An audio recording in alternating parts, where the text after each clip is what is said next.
Part 1. The Incident.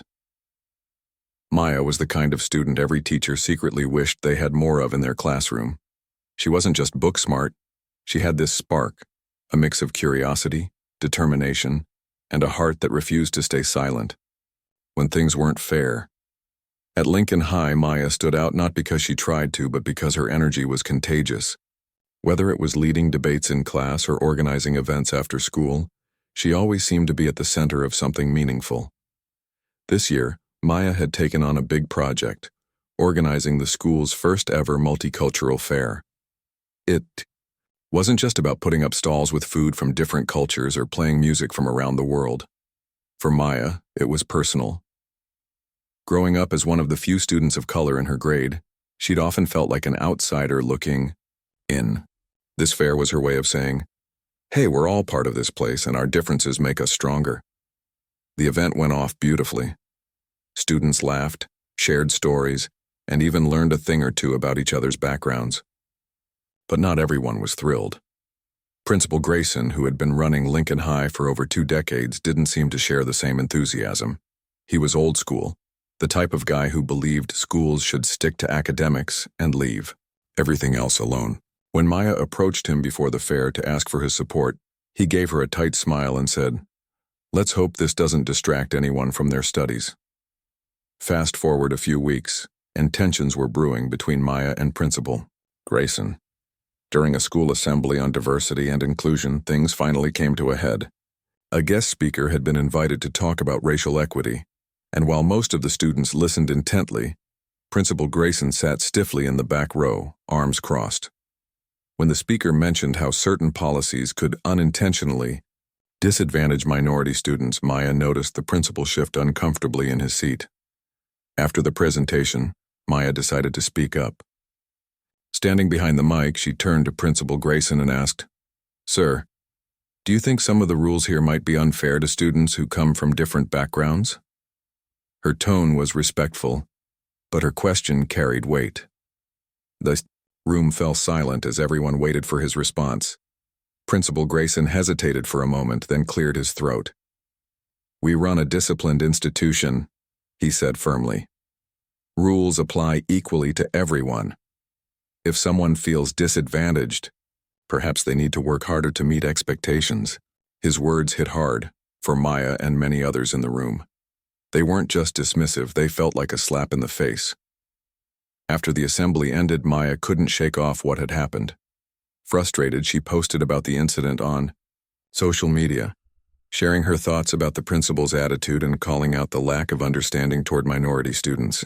She didn't mean for it to blow up, but within hours her post went viral. Parents started commenting, sharing similar experiences their kids had faced at Lincoln High. Alumni joined in, recounting instances where they felt marginalized under Principal Grayson's leadership. By the next morning, the hashtag #ListenToStudents was trending locally. Reporters began reaching out, asking for interviews. What started as a simple question during an assembly had turned into a full-blown movement, but not everyone was happy about it. Principal Grayson, feeling cornered and humiliated, lashed out. He called Maya into his office the following day, accusing her of deliberately trying to damage the school's reputation. "You've caused enough trouble," he snapped. Before Maya could defend herself, he handed her a suspension letter, citing disruption of school operations as the reason. Maya walked out of his office stunned. How could standing up for fairness be considered disruptive?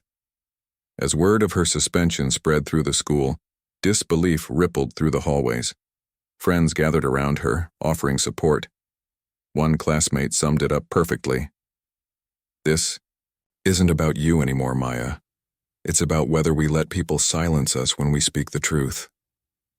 And so, what began as a single act of courage quickly spiraled into something much bigger than anyone expected. Little did Maya know, her fight was far from over, and soon it would catch the attention of someone powerful enough to change everything. The news of Maya's suspension spread like wildfire. By the time the school bell rang that afternoon, whispers filled the hallways. Students huddled together in groups, their faces a mix of anger and disbelief. Some couldn't believe the principal would go so far as to suspend one of the brightest students in the school just for speaking up. Others were scared that if they said anything against authority, the same thing could happen to them.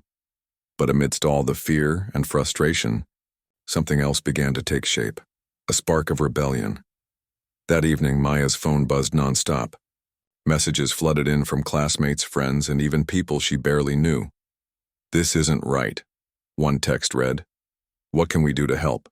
asked another. Her mom, Lisa, sat beside her on the couch, scrolling through social media as posts about Maya's suspension popped up everywhere. The hashtag #ListenToStudents had exploded online, with hundreds of comments pouring in from parents, teachers, and former students who shared stories of similar injustices at Lincoln High. Lisa looked at her daughter, concern etched across her face.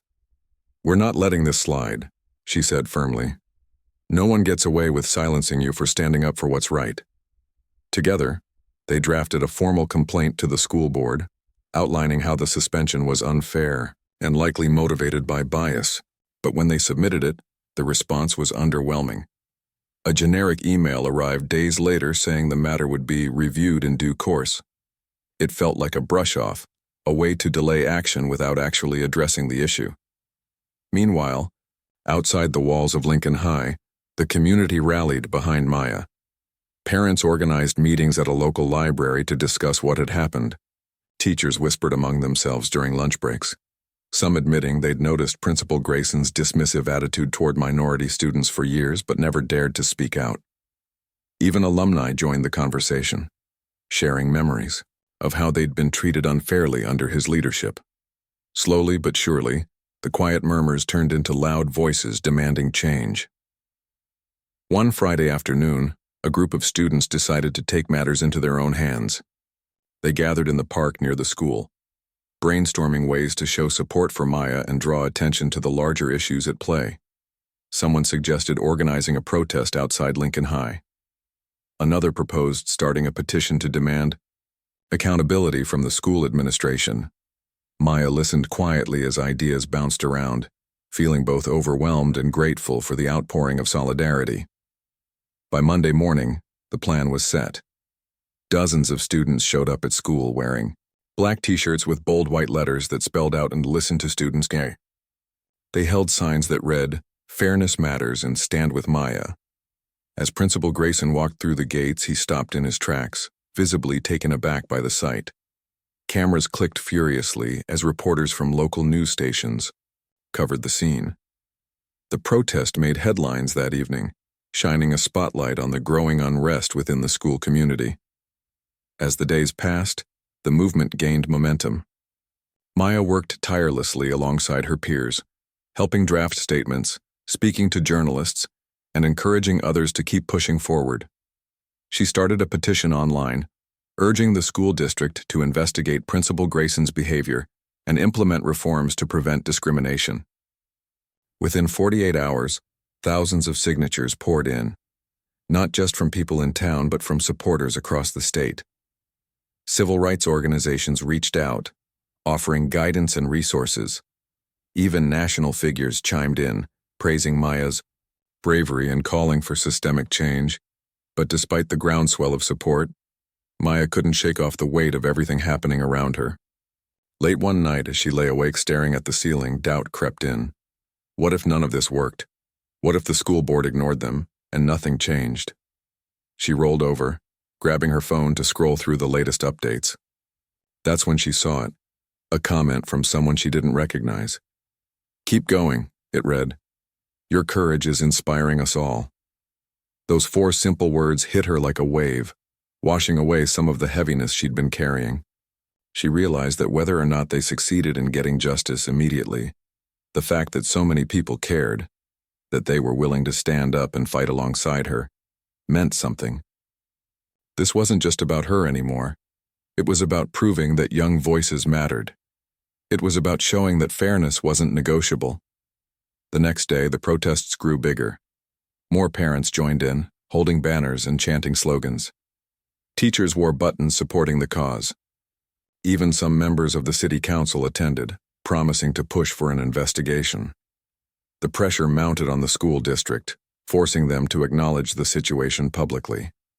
In a hastily arranged press conference, the superintendent admitted there were concerns about Principal Grayson's actions and vowed to address them promptly.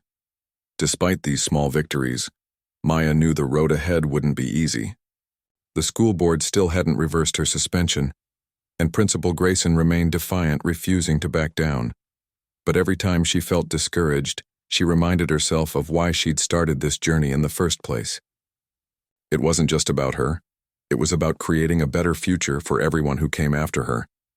And then, late one evening, as Maya scrolled through messages of encouragement online, her phone buzzed with an incoming call. She glanced at the screen, frowning slightly. The number was unfamiliar, but something told her to answer it anyway. Little did she know, this call would change everything. For her, for Lincoln High, and for the entire community. Maya stared at her phone, the unfamiliar number flashing on the screen. For a moment, she hesitated. Her heart was racing. Was this another reporter? A troll trying to stir up trouble? Or maybe someone from the school board calling to scold her again? She took a deep breath and pressed the green button. "Hello?" she said cautiously. "Hi, is this Maya?" came a warm, confident voice on the other end. There was something familiar about it, though Maya couldn't quite place it. "Yes, this is Maya," she replied, sitting up straighter in her chair. The caller paused for a second, then spoke with a smile in their tone. "This is Mayor Carter. I've been following what's been happening at Lincoln High, and I wanted to personally reach out to you." Maya froze. The mayor? She blinked hard, wondering if she'd misheard. Evelyn Carter wasn't just any politician. She was known, statewide, for being tough but fair, someone who didn't shy away from tackling difficult issues head-on. And now, she was calling her. Maya stammered, unsure of what to say. Her mind raced. Why would the mayor care about her? Suspension? Wasn't she too busy dealing with bigger problems like city budgets and infrastructure projects? Mayor Carter chuckled softly, sensing Maya's shock. "Don't worry, you're not in trouble," she reassured her. "In fact, I think you're doing exactly what needs to be done. Your courage has inspired so many people, not just in our town but across the state." Maya felt a lump form in her throat. No one had ever called her courageous before, at least not someone as important as the mayor. Sure, her friends and family had told her she was brave, but hearing it from someone who held real power made it feel different. It felt official. "Thank you," Maya managed to say, her voice trembling slightly. "But I don't understand why you're calling me." "Well," Mayor Carter began, her tone shifting to something more serious. "I'm calling because your story matters. What happened to you isn't just unfair, it's unacceptable. You deserve better than to be silenced for speaking the truth. And frankly, so does every student in our schools." As the mayor continued talking, Maya listened intently, gripping her phone tightly. Mayor Carter explained that she'd been monitoring the situation closely since the protests began.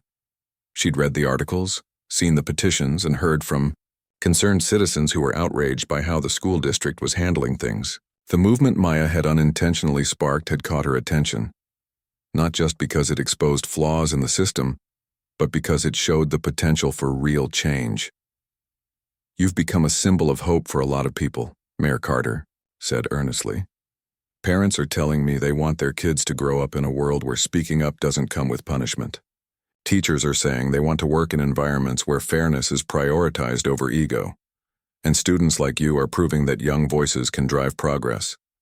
That's powerful, Maya. Don't underestimate the impact you're having." Tears welled up in Maya's eyes as she absorbed the mayor's words. For weeks, she'd felt like she was carrying the weight of the world on her shoulders. Every time someone criticized her, every time the school board ignored her complaint, every time Principal Grayson dismissed her concerns, it all piled on top of her until she wondered if she could keep going. But hearing the mayor validate her efforts gave her strength she didn't know she needed. "I never meant for any of this to happen," Maya admitted quietly. "I just wanted to ask a question during an assembly. I didn't think it would turn into..." Well, everything it has. And that's what makes you remarkable, Mayor Carter replied. Sometimes the smallest actions, the ones that seem insignificant at first, are the ones that lead to the biggest changes. You stood up when it would have been easier to stay quiet, and look at what's happened because of it. For a few moments, neither of them spoke. Maya wiped her eyes, trying to process everything. Finally, she asked, "So, what happens now?" "That's where I come in," the mayor said firmly. "I'm going to step in directly. Tomorrow morning, I'll be meeting with the school board and local officials to discuss your case and the larger issues at play. I won't let this slide, Maya. If there's bias in our schools, we need to root it out. If policies are hurting students instead of helping them, we need to fix them. And if leaders aren't holding themselves accountable, then we need new leadership." Her words sent a jolt through Maya. This wasn't just lip service. The mayor was putting her influence on the line to make sure something actually changed. It was more than Maya had dared to hope for. "What about my suspension?" Maya asked hesitantly. "Will I be able to go back to school?" "That's part of what I'll be pushing for," Mayor Carter assured her. "No student should be punished for standing up against discrimination. We'll get this resolved, I promise. In the meantime, don't lose faith. Keep doing what you're doing. Keep inspiring others. You're making a difference, even if it doesn't always feel like it." They talked for a little while longer, with the mayor asking Maya about her experiences at Lincoln High and listening intently to her answers. By the time they hung up, Maya felt lighter than she had in days. The call hadn't solved everything overnight, but it gave her hope. A reminder that she wasn't alone in this fight. The next morning, news of the mayor's involvement spread quickly. Reporters camped outside City Hall, eager to hear what would come out of the emergency meeting. Parents and activists gathered nearby, holding signs and chanting slogans. Even Principal Grayson looked uneasy as he arrived at the school board office, his usual air of authority replaced by nervous glances. Inside the meeting room, tensions ran high. Mayor Carter wasted no time getting to the point. She laid out the evidence of systemic issues at Lincoln High, citing examples from Maya's case as well as stories shared by others in the community. She demanded immediate action, an investigation into Principal Grayson's conduct, reforms to address discriminatory practices, and transparency moving forward.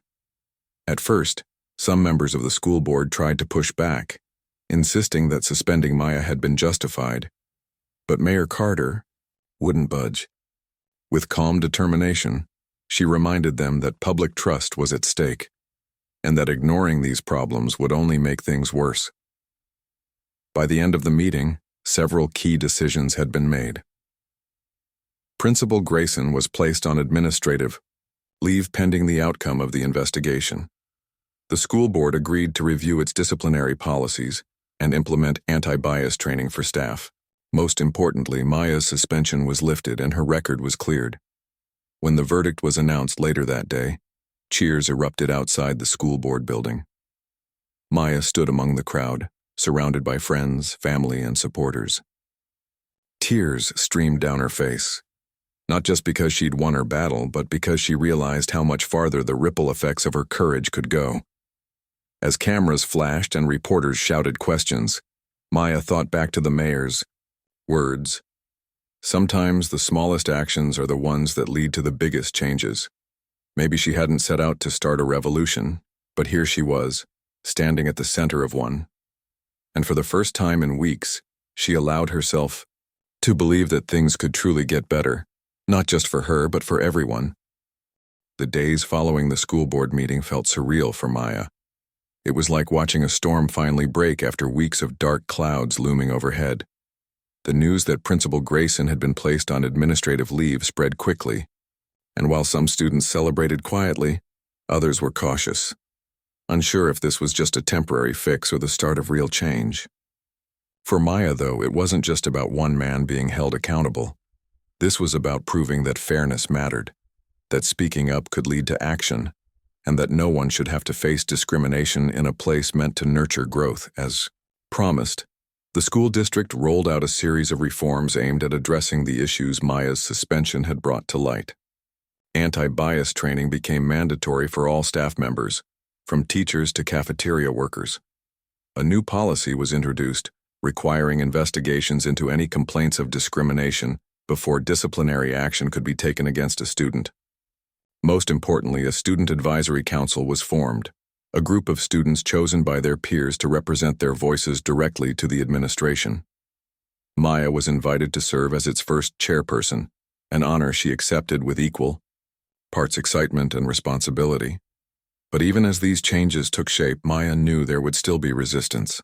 Not everyone believed the reforms were necessary. Some parents argued that focusing too much on fairness might make schools less disciplined. A few teachers grumbled about having to attend yet another workshop when they already had enough on their plates. And then there were those who supported the changes publicly, but whispered behind closed doors that maybe Maya had gotten too much attention, that she'd made herself too big a deal over one incident. Maya heard the whispers. Of course, she wasn't blind to them, nor was she naive enough to think that everything would magically improve overnight. But instead of letting the negativity bring her down, she used it as fuel. Every time someone doubted her intentions or questioned whether all this effort was worth it, she reminded herself why she started this journey in the first place. Not for fame or recognition, but because she wanted every student to feel seen and valued. One afternoon, during the inaugural meeting of the Student Advisory Council, Maya stood in front of her fellow members, ready to set the tone for what lay ahead. They were a diverse group, students from different grades, backgrounds, and interests, but they shared one thing in common: a desire to make Lincoln High a better place.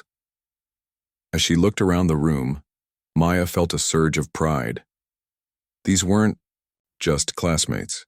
They were allies, each bringing their own unique perspective to the table. First off, Maya began, her voice steady but warm. I want to thank you all for stepping up. I know it takes guts to volunteer for something like this, especially when people might try to dismiss us or say we're too young to understand how things work. But here's the truth. We do understand. We live through these challenges every day, and if anyone has the right to speak up about what needs to change, it's us. Her words earned nods and murmurs of agreement. One member raised his hand timidly. What happens if we suggest something and the administration ignores us, he asked. Won't they just do whatever they want anyway? It was a valid concern, one that Maya herself had wrestled with many times. That's why we stick together, she replied. Change doesn't happen overnight, and yeah, sometimes people won't listen right away. But if we keep showing up, keep pushing, and keep reminding them that we're here, eventually they'll have to take us seriously. Plus, she added, with a small smile, we've got Mayor Carter backing us now. Trust me, they won't ignore us forever.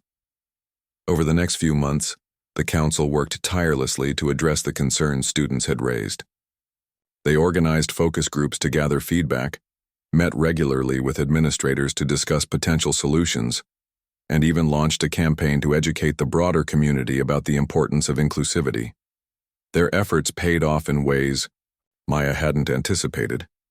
Teachers began incorporating more diverse perspectives into their lesson plans. School events started reflecting the rich tapestry of cultures within the student body. Slowly but surely, the atmosphere at Lincoln High began to shift. Of course, there were bumps along the way.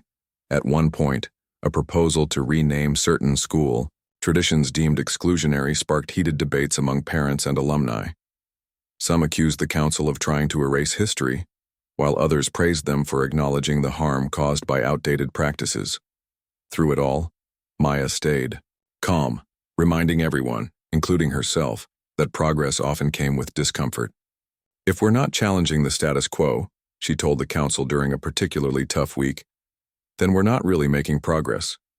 Meanwhile, the investigation into Principal Grayson's conduct dragged on longer than anyone expected. Rumors swirled about what might happen once the results were released. Would he return to his position? Would he be fired outright? Or would the district choose some middle ground like transferring him to another school? Maya tried not to dwell on it too much. She trusted the process, or at least she tried to, and focused instead on keeping the momentum going. Then, one crisp morning in late fall, the verdict came. Principal Grayson resigned, citing personal reasons. While the exact details of the investigation remained confidential, sources close to the case hinted that evidence of biased behavior had piled up beyond denial. Whatever the specifics, the outcome sent a clear message. Accountability was possible, even for those in positions of power. When the news broke, Maya felt a mix of emotions: relief, satisfaction, and a tinge of sadness, for despite everything, she couldn't help but feel sorry for someone whose career ended in disgrace. Still, she knew this wasn't just about one man. It was about creating a culture where such behavior wouldn't be tolerated anymore. By spring, Lincoln High looked and felt different. Students walked the halls with a renewed sense of belonging. Teachers seemed more approachable, more willing to listen. Even the cafeteria buzzed with conversations about topics that once might have been avoided altogether. The multicultural fair, which had started it all, returned bigger and better than ever, drawing praise from the entire community. As graduation approached, Maya reflected on how far she and her peers had come. What began as a single question during EO, an assembly, had grown into a movement that touched countless lives. She thought back to the moments of doubt, the sleepless nights, the fear of failure, and realized that none of it had been wasted. Every struggle had taught her something valuable: resilience, patience, and the power of collective action. On the last day of school, Maya stood on stage at the senior awards ceremony, accepting a leadership award for her role in driving change at Lincoln High. As she looked out at the sea of faces, friends, teachers, family, she felt a deep sense of gratitude. This wasn't just her victory. It belonged to everyone who had stood beside her along the way. As cheesy as it sounds, she said into the microphone, smiling shyly, this proves that one person really can make a difference. But let's not forget, it's never just one person. Change happens when we lift each other up, when we refuse to stay silent, and when we believe in the possibility of a better tomorrow. So here's to all of you, for listening, for caring, and for helping turn a dream into reality. The crowd erupted in applause, cheers echoing through the auditorium. As Maya stepped off the stage, she felt a quiet sense of peace. Her journey wasn't over, not by a long shot, but she knew she'd laid the groundwork for something lasting, and that, she decided, was worth every step of the fight. Graduation day arrived, and the air was thick with excitement. The seniors of Lincoln High gathered on the football field, dressed in caps and gowns, their faces glowing under the late spring sun. Rows of folding chairs stretched across the grass, filled with proud parents, siblings, grandparents, and friends. Balloons swayed gently in the breeze, and banners congratulating the class of 2023 fluttered above. For Maya, this moment felt surreal, not just because she was finally graduating, but because of how much had changed since her junior year. As she sat among her classmates waiting for her name to be called, Maya couldn't help but think back to everything that had led her here: the protests, the petitions, the sleepless nights spent wondering if she'd made a difference. It all seemed like another lifetime now, and yet the scars of those battles remained, etched not just in her memory, but in the fabric of Lincoln High itself. The school wasn't perfect, but it was better, more open, more willing to listen. That alone made every challenge worth it. When Maya's name was announced, the crowd erupted into applause. But it wasn't the polite clapping reserved for most graduates. This was something bigger, louder, longer, more heartfelt. Parents who barely knew her stood up, cheering as if she were their own child. Teachers wiped away tears, remembering the girl who refused to back down when faced with injustice. Even some of the younger students sitting on the sidelines joined in, inspired by what she represented: hope, resilience, and the belief that even one voice could spark change. Walking across the stage to receive her diploma, Maya scanned the audience. Her mom sat front and center, beaming with pride, her hands clasped tightly together as if holding on to every second. Beside her was Mayor Carter, who had come to show her support. When their eyes met, the mayor gave a subtle nod, a gesture that said more than words ever could. Maya smiled softly before turning to shake hands with the superintendent, who handed her the rolled-up parchment. It wasn't just a piece of paper. It was proof that she'd made it through, one of the toughest years of her life behind her. After the ceremony ended, the celebration spilled out onto the school grounds. Families snapped photos, kids ran around laughing, and graduates hugged each other goodbye, promising to stay in touch despite knowing that life would soon pull them in different directions. Maya found herself surrounded by well-wishers, each wanting a moment of her time. A teacher thanked her for inspiring him to rethink his approach to teaching. A parent told her how her courage had encouraged her daughter to speak up about bullying. Even strangers approached her, sharing stories of how her fight had resonated with them personally. "Do you realize what you've done?" one woman asked, her voice trembling with emotion. "You didn't just change your school. You reminded us all that we can stand up for what's right no matter how hard it gets." Maya nodded, humbled by the weight of the compliment. She wanted to tell the woman that she hadn't done it alone, that none of this would have been possible without the countless people who had supported her along the way. But instead, she simply smiled and said, "Thank you. That means so much." Later that evening, Maya attended a small gathering at her house. Close friends and family came over to celebrate, bringing food, laughter, and memories. As they sat around the living room reminiscing about high school antics, someone brought up the multicultural fair, the event that had started it all. "Remember when you almost backed out because you thought no one would care?" Her best friend teased, nudging her playfully. "I know, right?" Maya laughed, shaking her head. "I honestly thought I'd be setting up tables by myself while everyone else ignored me." "Well, clearly you were wrong," her mom chimed in, raising her glass. "That fair was the beginning of something amazing. You showed everyone what's possible when you refused to stay silent." The conversation shifted to plans for the future. Some of Maya's friends were heading off to college. Others were starting jobs or traveling. For Maya, the road ahead was still uncertain. She'd applied to several universities but hadn't decided where to go yet. What she did know, though, was that she wanted to keep fighting for fairness, in whatever form that took. Whether it was studying law, working in education reform, or continuing to advocate for marginalized communities, she knew her journey wasn't over. A few weeks later, Maya received an invitation to speak at a statewide conference on youth leadership. Standing on stage in front of hundreds of attendees, she shared her story openly and honestly. She talked about the fear she'd felt when confronting Principal Grayson, the frustration of seeing her suspension blow up online, and the joy of realizing she wasn't alone in her fight. Most importantly, she emphasized the power of collective action. "No one wins alone," she told the audience, her voice steady but full of conviction. "Yes, I asked a question during an assembly, and yes, I posted about it on social media, but none of this would have happened without the teachers who supported me, the parents who spoke out, the activists who offered guidance, and the students who marched alongside me." Change isn't about heroes. It's about communities coming together to demand better. Her speech earned a standing ovation, and afterward, dozens of teenagers approached her, eager to learn how they could make a difference in their own schools. Maya listened patiently, offering advice and encouragement. Watching these young faces light up with determination reminded her why she'd fought so hard in the first place, to create a world where speaking up wasn't scary, where fairness wasn't negotiable, and where everyone had a seat at the table. Years passed, and Maya grew into adulthood. She pursued a degree in public policy, focusing on education reform.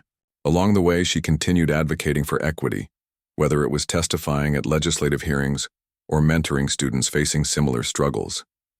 Her efforts earned her recognition, including awards and features in national publications. Yet despite the accolades, Maya remained grounded.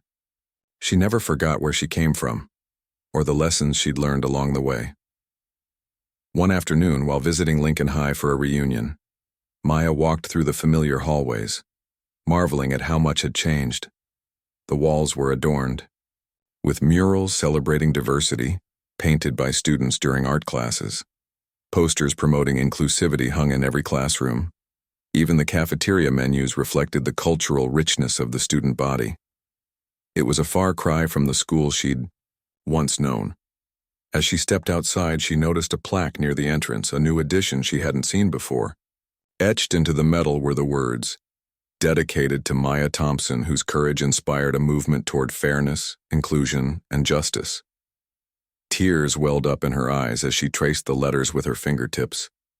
She hadn't expected this to be remembered so publicly, let alone honored in such a permanent way.